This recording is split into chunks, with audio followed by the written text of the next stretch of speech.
talk about how to fix or how to solve the problem of access failed on CapCut app. Do you know how to fix or how to solve access failed on CapCut app? You should just go to settings.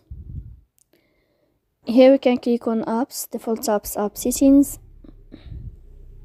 Here in this list, you will search about CapCut and you will enter here. Then this list of app info, you can go to first stop and you can click OK. Then you will enter to storage. Here you can click clear cache. Don't click clear data because that can cause you errors in your app.